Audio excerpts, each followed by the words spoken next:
फिर से एक बार बड़े ही गर्मजोशी से आपका स्वागत करते हैं। और आपने प्री वीडियो में देख लिया होगा हम आज क्या पढ़ने वाले हैं। तो चलिए शुरू करते हैं। सबसे पहले दोसा का किला।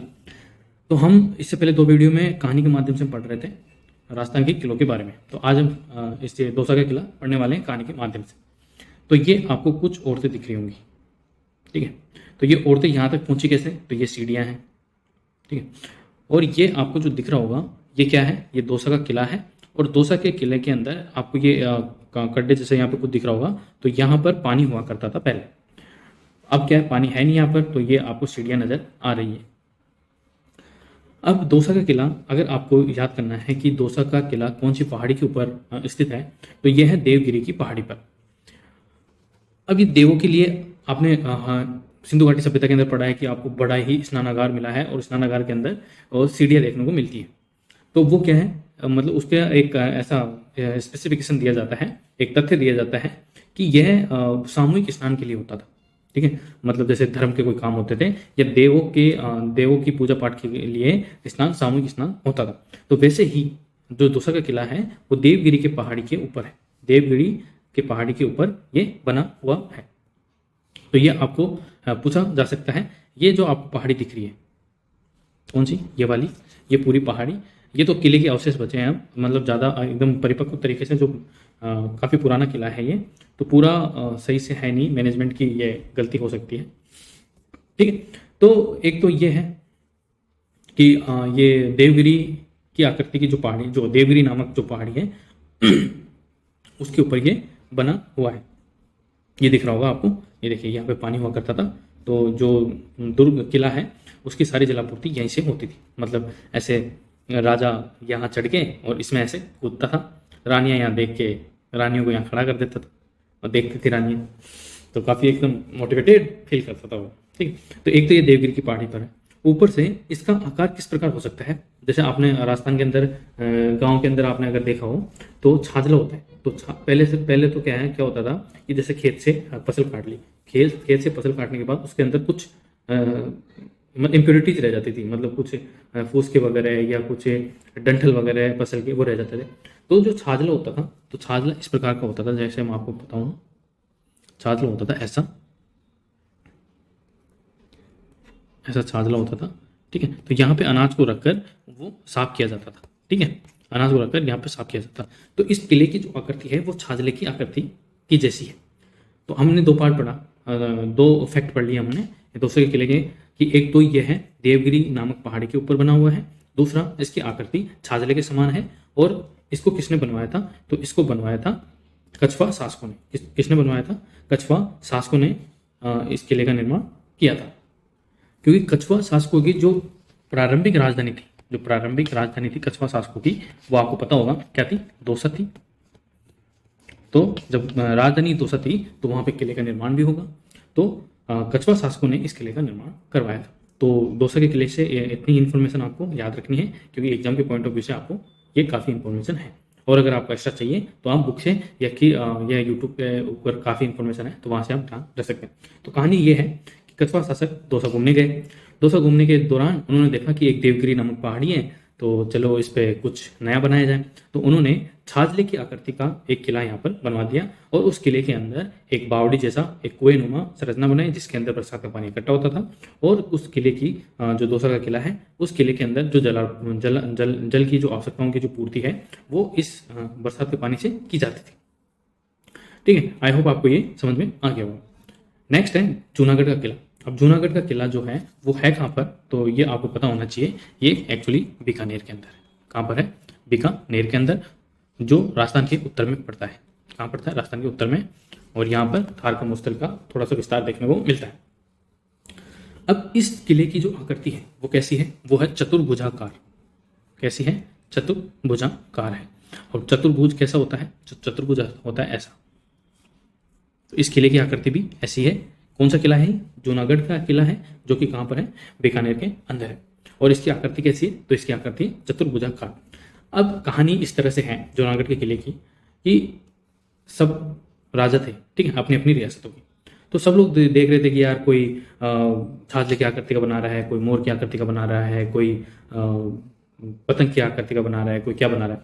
तो जूनागढ़ के किले के शासकों ने सोचा क्यों ना इसे हम गणित के चतुर्भुजाकार के रूप, चतुर्भुजाकार का रूप दिया जाए जूनागढ़ के किले को। ठीक है, अब चतुर्भुजाकार रूप तो दे दिया, लेकिन क्या हुआ, अब सुरक्षा इंपॉर्टेंट हो गई। अब सुरक्षा देने के लिए इसको क्या किया, इसके चारों तरफ क्या बना दिया, खाई बना दी। क्या बना दी, खाई बना दी। तो खाई कैसे बनाई, जैसे मान लो ये इसकी आकृति है, ठीक है, ये चतुर्भुजाकार हो गया। एक सेकंड में फिर से बनाता हूँ, ठीक है, हिल जाता है इसमें। ये लो, ये आकृति हो गई, इस जूनागढ़ के किले की आकृति है, और ये है इसके चारों ओर खाई। अब अपन ने एक बार और देखा था, खाई होने के बाद अगर इसके अंदर, तो ये खाई बना दी। अब जिस किले के चारों ओर खाई हो उसको बोलते हैं पारिक दुर्ग। क्या बोलते हैं, पारिक दुर्ग। और अपन ने पढ़ा था एक जल दुर्ग या ओदक दुर्ग। अब जल दुर्ग और ओदक दुर्ग क्या होता था, आपको पता हो तो अपन ने देखा था, हमने एक किला पढ़ा था गागरोंगा किला, जो कि झालावाड़ के अंदर, वो काली सिंध और आहू नदियों के संगम के ऊपर। अब जो किला है वो दोनों, जो किला काली सिंध और आहू नदियों के बीच के अंदर बना हुआ है, संगम पर बना हुआ है, तो वो हो गया जल दुर्ग या ओदक दुर्ग। जिस किले के चारों ओर पानी हो और वो पानी के बीच के अंदर बना हुआ, उसको बोलते हैं ओदक दुर्ग या जल दुर्ग। ये वनपाल के अंदर आया भी था ये क्वेश्चन कि इनमें से कौन सा दुर्ग ओदक दुर्ग है। ठीक है, तो इनसे आपको मतलब भी पूछा जा सकता है कि पारिक दुर्ग से आप क्या समझते हैं, और 20 वर्ड के 5 नंबर के क्वेश्चन में आपको मैथ में भी इसके ऊपर लिखना पड़ सकता है।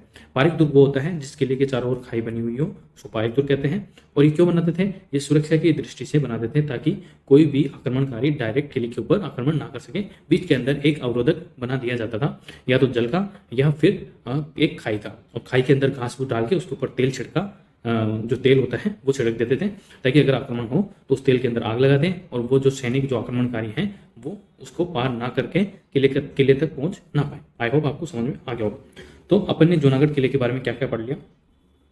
एक तो ये जो है कहाँ पर है, एक तो बीकानेर के अंदर है जूनागढ़ किला, ऊपर से इसकी आकृति चतुर्भुजाकार है, हमने देख लिया। चारों ओर खाई होने के कारण ये एक पारिक दुर्ग है, और इसके अंदर बुर्ज कितनी है, तो इसके अंदर 37 बुर्ज है। कितने बुर्ज हैं, तो 37 बुर्ज हैं। बुर्ज क्या होते हैं, बुर्ज खंभों को कहा जाता है, ऐसे ऐसे खंभ होते हैं, उनको बुर्ज कहा जाता है। जो इसके अंदर कितने बुर्ज हैं, 37 बुर्ज। सबसे इंपॉर्टेंट इसके उपनाम और है, तो उपनाम क्या क्या है इसके, एक तो है जमीन का जेवर, जमीन का जेवर है, और एक है राती घाटी का किला। कौन सा किला, राती घाटी का किला। तो इसके दो ये उपनाम है, आपको याद रखना है ये दोनों उपनाम, क्योंकि ये इंपॉर्टेंट है, पूछे जाते हैं कई बार एग्जाम के अंदर, डायरेक्ट पूछ लेते हैं कि इनमें से कौन सा किला है जिसको जमीन का जेवर और राती घाटी का किला कहा जाता है, तो वो है हमारा जूनागढ़ का किला, जो कि बीकानेर के अंदर है। आई होप आपको ये भी समझ में आ गया होगा। नेक्स्ट पे चलते हैं हम, बटनेर दुर्ग। ये मोस्ट इंपॉर्टेंट है, अभी कुछ दिन पहले ये न्यूज़ में भी था, और मैंने शॉर्ट वीडियो बना के इसके ऊपर आपको बताया भी था। तो बटनेर दुर्ग का निर्माण किसने करवाया था, तो भूपत भाटी ने करवाया था, ये आपको ध्यान रखना है। और बटनेर दुर्ग है कहाँ पर, तो ये हमारे हनुमानगढ़ के अंदर पड़ता है, और हनुमानगढ़ के अंदर सरस्वती किनारे या हनुमानगढ़, और हनुमानगढ़ के अंदर ही अपन को कालीबंगा सभ्यता देखने को मिलती है। कौन सी सभ्यता, कालीबंगा सभ्यता, जो कि घग्गर नदी के किनारे है। और इसका क्वेश्चन भी एग्जाम में आया था, एलडीसी राजस्थान एलडीसी के अंदर क्वेश्चन पूछा गया था कि कालीबंगा सभ्यता की खोज किसने की थी, तो अमलानंद घोष ने कालीबंगा सभ्यता की खोज की थी। अमलानंद घोष ने कब की थी, तो 1952 में इन्होंने की थी। तो ये भी आपको ध्यान रखना है फैक्ट। ठीक है, अब बटनेर दुर्ग आपको देखना हो तो आपको जाना पड़ेगा हनुमानगढ़ के अंदर। हनुमानगढ़ के अंदर आप जाओ तो कालीबंगा सभ्यता भी देखिए आना, क्योंकि ये कौन सी, घग्गर नदी के किनारे स्थित है। इसका निर्माण किसने करवाया था, तो जैसा कि मैंने आपको बताया, इसका निर्माण करवाया था भूपत भाटी ने, भूपत भाटी ने इसका निर्माण करवाया था। और 18वीं सेंचुरी के अंदर, 18वीं सदी के अंदर इसका निर्माण भूपत भाटी ने करवाया था। काफ़ी पुराना किला हो गया है ये, अब तो लगभग 500 साल पुराना हो गया। और सबसे इंपॉर्टेंट एक और फैक्ट, सबसे ज़्यादा विदेशी आक्रमण अगर झेलने वाला कोई किला है तो वही बटनेर का किला है। और बटनेर के किले के लिए कहा जाता है, तैमूर लंग कहते हैं, तो यह है तैमूर। ठीक है, तो बटनेर के किले के लिए तैमूर कहता है कि भारत का यह राजस्थान का नहीं बल्कि भारत का सबसे सुरक्षित किला है। ठीक है, तो तैमूर लंग किसके लिए, कौन से किले के लिए या कौन से दुर्ग के लिए ये कहते हैं कि यह भारत का सबसे सुरक्षित किला माना जाता है, तो वो है बटनेर का दुर्ग। बटनेर का दुर्ग जो कि हनुमानगढ़ जिले के अंदर है, और वो कहाँ पर है, राजस्थान के अंदर। आई होप आपको ये समझ में आ रहा होगा। तो हमने अभी तक क्या क्या देख लिया, हमने देख लिया बटनेर दुर्ग कहाँ पर है, हनुमानगढ़ के अंदर है। किसने बनवाया था, भूपत भाटी ने बनवाया था। कौन सी सदी में बनवाया था, तो 18वीं सदी के अंदर इसको बनवाया था। दूसरा, सर्वाधिक विदेशी आक्रमण झेलने वाला ये किला है राजस्थान के अंदर। और तैमूर लंग इस किले के बारे में क्या कहता है, तो तैमूर लंग कहता है कि ये राजस्थान का नहीं बल्कि भारत का सबसे सुरक्षित किला है। उसके बाद यहाँ पे एक और इम्पोर्टेंट बात यह है कि ये आपको दिख रहा होगा जौहर का दृश्य, आग के अंदर औरतें महिलाएं अपने आप को जो रही है, और ये है पद्मावत का दृश्य जहाँ पर ये जोर करने जाती है जब अलाउद्दीन खिलजी चित्तौड़ पर आक्रमण करता है 1303 के अंदर, रावल रतन सिंह के काल के अंदर। हमने पढ़ लिया है चित्तौड़गढ़ का किला, उसके दौरान हमने देख लिया था। तो ये आपको दृश्य दिख रहा होगा, ये प्रतीकात्मक चित्र है जौहर का दृश्य। जौहर क्या होता है, जिसके अंदर जो पुरुष होते हैं और जो सैनिक होते हैं वो युद्ध के अंदर लड़ते लड़ते वीरगति को प्राप्त हो जाते हैं, और जो उनकी विधवाएं होती हैं वो अपने प्राण और अपने आबरू इज्जत को बचाने के लिए अपने आप को सती कर देती है, उसको जौहर कहते हैं। तो इस किले के अंदर भी जौहर हुआ था, और यह जौहर इंपॉर्टेंट क्यों है, क्योंकि इसके अंदर क्या हुआ था कि हिंदू महिलाओं के साथ मुस्लिम महिलाओं ने भी जौहर किया था, इसलिए इंपॉर्टेंट हो जाता है। तो यह क्वेश्चन आपसे पूछा जा सकता है कि वह कौन सा किला है जिस किले के अंदर हिंदू महिलाओं के साथ साथ मुस्लिम महिलाओं ने भी जौहर किया था, तो वो है बटनेर का दुर्ग, जो कहाँ पर है, हनुमानगढ़ के अंदर है।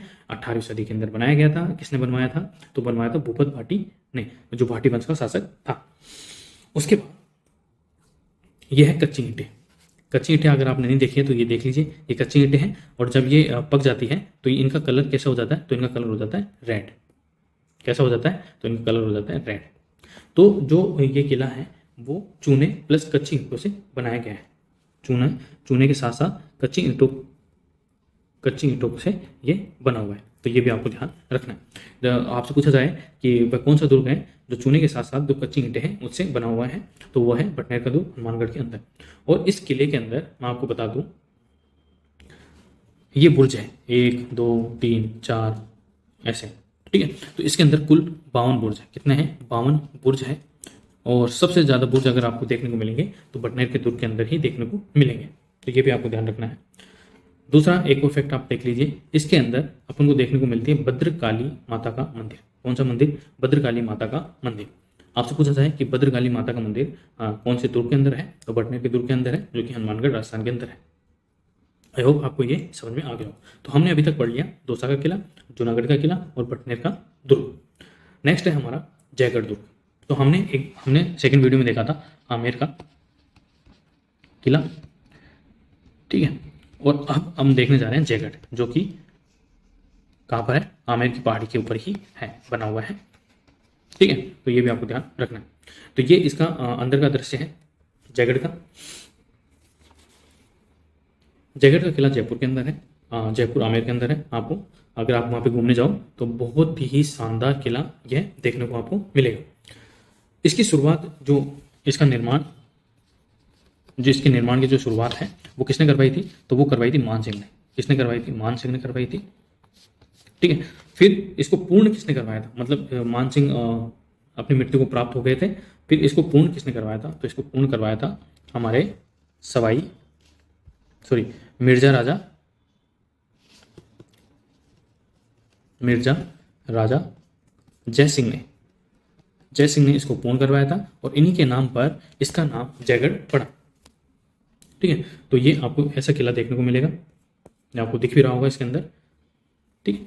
दूसरा, इसको जो वर्तमान स्वरूप इसको प्रदान करता है, वर्तमान स्वरूप इसको कौन प्रदान करता है, तो वो करते हैं सवाई जयसिंह के द्वारा इसको वर्तमान स्वरूप प्रदान किया जाता है।